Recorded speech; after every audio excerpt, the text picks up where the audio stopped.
Good morning friends. आउ गोटे सुंदर सकाळ को आपण मानक स्वागत। एटा गुरुवार दिन भिडियोटा किंतु मु गुरुवार दिन एत किसी सब किसी वीडियो करनी किसी किसी पुराना फोटो वीडियो अच्छी से सब इग्नोर करेंगे।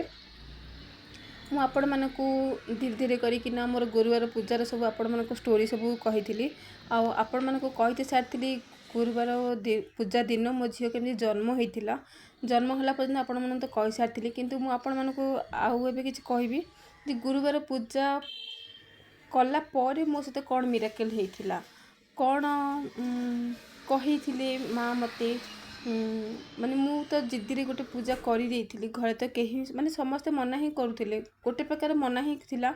एक्चुअली कहवा चाहिए एक्चुअली आम जड़े ब्राह्मण को भी पचारिया होता जे करा हब कि बोली किंतु से ब्राह्मण भी मना कर देथिले जे नाई जदि पूजा शूद्र घरे पूजा जदि थरे बंद हो जाए से पूजा करहबनी किंतु ब्राह्मण घरे से पुणी नियम नहीं जड़े नहीं क्या घरे केमती कौन नियम थी किंतु मत जिते सब डिफरेन्स टाइप शुणागला ना मत बहुत खराब लगे जे कहीं शूद्र घरे गोटे थे पूजा बंद हो गला कहीं हेनी बोली तो जदि पूजा बंद हो जाए कहीं से दिन मरी जाइए से पूजा बंद हो जाता किंतु से दिन तो पुणी कई जने जन्म हेले तो से पूजा कहीं आरंभ करें से सब शुणी मत मो मन बहुत कष्ट होता आउ मु निज गोटे जिद्दी ही ये पूजा स्टार्ट करी मु चाहती मो पूजा करी ही करी तो तापर जहाँ हो कि मन भितर टिके डर थिला कौन हम कौन नहीं पूजा कले किसी क्षति हम कि माँ मते किसी कहे कि रागिबे कि पुणी जे बड़ लोकों कथा मु शुणिनी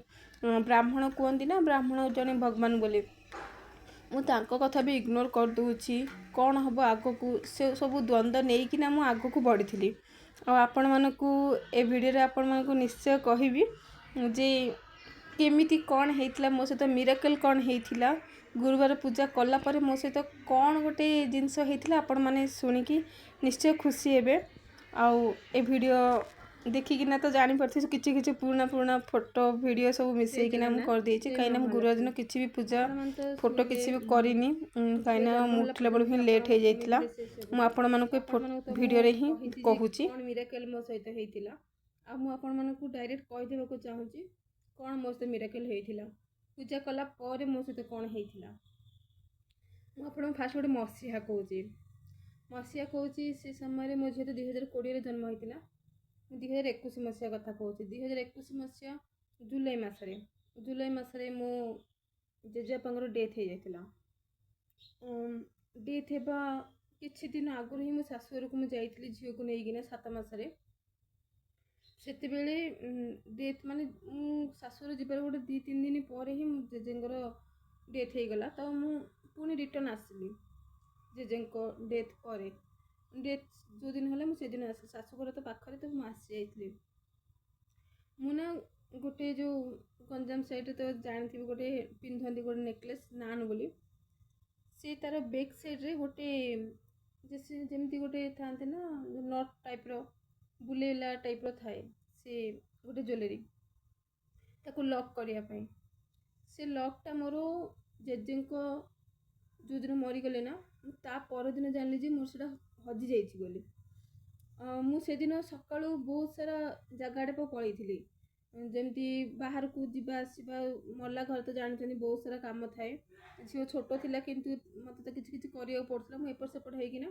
पर देखिए जो से हारटा मोर टे खसी जाता से जना पड़ा से पड़ जाइए कि मु तो भावुली जमी किसी बेड्रे पड़गला कि मुझे आमर घर पाखे गाय कुम्हार थी से जाइए काले से पड़गला किसी मुझे जापार नी कौट पड़ा कहीं से गोल्डटा बहुत छोट थी से नटटा बहुत छोट थी आपण मैंने रिलेट करेंगे गोल्डटा के छोट थी तार जो नट टाइप थाए हुक टाइप लगेवाई किंतु से सब मत मिलला नहीं बहुत खोजाखोजी कलु कि मत मिलला नहीं तापर गहली घर बहुत टेंशन मला घरे और सुना से किए खोज माँ मु मन मन तो भावुली बहुत कष्ट लगुला जे छोट हो बड़ हो आम मन भाया मिडिल क्लास छोट हो बड़ हो गोल्ड तो गोल्ड आम बहुत मूल्यवान ये सब भितर सेमती जेजेंर सब कम सरला मुझे मो झील को लेकिन मो झील जो 10 मास होता आम जो चुटी काटा हुए से टाइम रे पुणी जाइली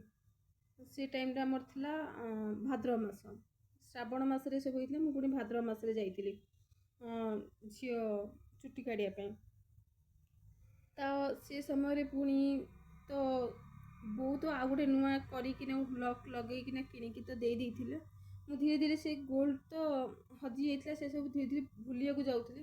ଭୁଲି ତ ନଥିଲି, କିନ୍ତୁ ମନେ ମନେ ତ ଜାଣିଛନ୍ତି ସୁନା ହଜିଲେ ଲୋକ କେତେ କ'ଣ କୁହନ୍ତି, ଯେ ମନେ ମନେ ମୋର ବି ସେ ଡର ଥିଲା ଯେ ସୁନା ହଜିଗଲେ କ'ଣ ହେବ କ'ଣ ନାହିଁ।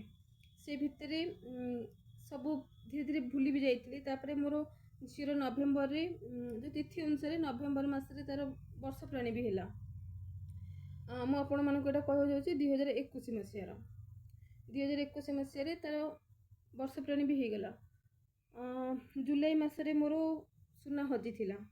ତା'ର ଠିକ୍ 6 ମାସ ପରେ ମୋ ଶାଶୁଙ୍କ ଡେଥ୍ ବି ହେଇଗଲା। ଶାଶୁଙ୍କ ଡେଥ୍ ହେଇଗଲା ତ ମୋତେ ସେତେବେଳେ ଫିଲ୍ ହେଉଥିଲା କି ବୋଧେ ସେ ସୁନା ପାଇଁ ହିଁ ଏମିତି ହେଇଛି ବୋଧେ। କିନ୍ତୁ କ'ଣ କରିବା, ଯାହାର ଯେତିକି ଆୟୁଷ 6 ମାସ ମାନେ ଜାନୁଆରୀ ଆମ ଶାଶୁଙ୍କର ଡେଥ୍ ହେଇଗଲା। ତ ସେଥିରେ ପୁଣି ସବୁ କାର୍ଯ୍ୟ ହେଲା। ତ ସେ ଭିତରେ ତ କିଛି ପୂଜା ଧରି ହେବନି କି କିଛି ନାହିଁ। ମନ ଭିତରେ ତ ବହୁତ ବ୍ୟସ୍ତତା ଲାଗୁଥିଲା, କ'ଣ ହେଲା କ'ଣ ନାହିଁ, କ'ଣ ପାଇଁ ସେ ସୁନା ହଜିଲା, ବୋଧେ ସୁନା ହଜିଲା ପାଇଁ ବୋଧେ ଏମିତି ହେଲା, କ'ଣ ହେଲା ତ ସେଟା ଭଗବାନଙ୍କୁ ହିଁ ଜଣା କାହିଁକି ଏମିତି ହେଲା। ଏସବୁ ଧୀରେ ଧୀରେ ପରେ ଗୋଟେ ବର୍ଷ ମୋ ଶାଶୁଙ୍କର ମାଘ ମାସରେ ଡେଥ୍ ହେଇଥିଲା। ତ ପୁଣି ଆଉ ଗୋଟେ ବର୍ଷ 2022 ମସିହା କଥା ମୁଁ କହୁଛି। 2022 ମସିହାରେ ଶାଶୁଙ୍କ ଡେଥ୍ ହେଇଥିଲା। ମୁଁ ପୁଣି ପୂଜା ଷ୍ଟାର୍ଟ କଲି 2023 ନଭେମ୍ବର ମାସରେ ପୂଜା ଷ୍ଟାର୍ଟ କଲି। ମୁଁ ଆପଣଙ୍କୁ କହିବାକୁ ଚାହୁଁଛି 2023 ନଭେମ୍ବର ମାସରେ ମୁଁ ଯେତେବେଳେ ପୂଜା ଷ୍ଟାର୍ଟ କରିଥିଲି, ଗୁରୁବାର ପୂଜା, ନଭେମ୍ବର ମାସରୁ ମୁଁ ମେ ମାସରେ ପୁଣି ଗାଁକୁ ଯାଇଥିଲି, ମାନେ ଖରା ଛୁଟିରେ। ସେତେବେଳେ ଛୁଟିରେ ତ ଝିଅ ତ ପାଠ ପଢ଼ୁନଥିଲା, କିନ୍ତୁ ଖରା ଛୁଟିରେ ମୁଁ ଯାଇଥିଲି ଗାଁକୁ। ମୋ ଶାଶୁଘର ଯେଉଁଠି ଯେଉଁ ବାସନ ମାଜନ୍ତି ସେ ଜାଗାଟାରେ ନା ଗୋଟେ ଏମିତି ସ୍କ୍ୱେର୍ ଟାଇପ୍ର ଥାଏ। ସ୍କ୍ୱେର୍ ଟାଇପ୍ର ଥାଇକିନା ଗୋଟେ ଜାଲି ଥାଏ। ଯେଉଁ ସ୍କ୍ୱେର୍ ଥାଏ ନା, ବହୁତ ପୁରୁଣା ହେଇଯାଇଥିଲା ସେ ଜାଗାଟା। ସେଇ ଜାଗାର ଯେଉଁ ସାଇଡ଼୍ ଯାକରେ ଯେଉଁ ଆମେ ଯେଉଁ ବାସନ ମାଜିଲା ଟାଇମ୍ରେ କିଛି ବାଲି ମାଟି ଏସବୁ ଟିକେ ପଡ଼ିଯାଏ ନା, ସେ ସବୁ ଜମିଲା ଟାଇପ୍ର ହେଇଯାଏ। ମୁଁ ସେଦିନ ବାସନ ପୁରା ମାଜିକିନା ରଖିଲା ଟାଇମ୍ରେ, ଘରେ ତ କେହି ନଥାନ୍ତି, ଆମେ ତ ମାନେ ଆମେ ବୋଲେ କ'ଣ, ମୋ ହଜବେଣ୍ଡ, ମୁଁ, ମୋ ଝିଅ ଆଉ ମୋ ଶ୍ୱଶୁର ଥିଲେ। ସେସବୁ ବାସନ ମାଜିକିନା ଯେମିତି ମୁଁ ରଖିଛି, ମାନେ ରଖିକିନା ଯେତେବେଳେ ସାଇଡ଼୍ ଯାକ ମଇଳା କାଢ଼ିକିନା ଫିଙ୍ଗି ବୋଲେ ଆସିକି ଦେଖିଲା ଆସିକି ମୋ ହାତରେ ସେ ସୁନା ଥିଲା। ମୁଁ ତ ବିଲିଭ୍ ବି କରିପାରୁନଥିଲି ଯେ ସେ ସୁନା ମୋତେ ମିଳିବ ଆଉ ଏ ଜାଗାରେ ମିଳିବ। କାହିଁକିନା ସେ ଭିତରେ ଆମର ସେ ଭିତରେ ବହୁତ ସାରା କାର୍ଯ୍ୟ ବି ହେଇସାରିଲାଣି। ସେଇଠି ବହୁତ ଥର ମଜା ଧୁଆ ବି ହେଇଛି, ସେଇଠୁ ବହୁତ ସାରା ମଇଳା ବି ଫିଙ୍ଗା ହେଇଛି। କିନ୍ତୁ ଏତେ ସାରା ମଇଳା ଫିଙ୍ଗିଲା ଭିତରେ ବି ସେ ଭିତରେ ସୁନା ଥିବ, ମୁଁ ତ କେବେ ବିଲିଭ୍ ବି କରିପାରୁନଥିଲି ଯେ ମୋ ସୁନା ମୋତେ ମିଳିବ କେବେ ବୋଲି। ଯେତେବେଳେ ମୁଁ ଆଣିକିନା ହାତରେ ଧରିଥିଲି ସେ ବାଲି ଆଉ ସେ ସୁନା ସହିତ, ମୁଁ ବିଲିଭ୍ ବି କରିପାରୁନଥିଲି ଏଇଟା ମୋ ସୁନା କି ବୋଲି। କାହିଁକିନା ଆଜିକାଲି ଜଣା ବି ପଡ଼େନି ସୁନା କି କ'ଣ ସେଟା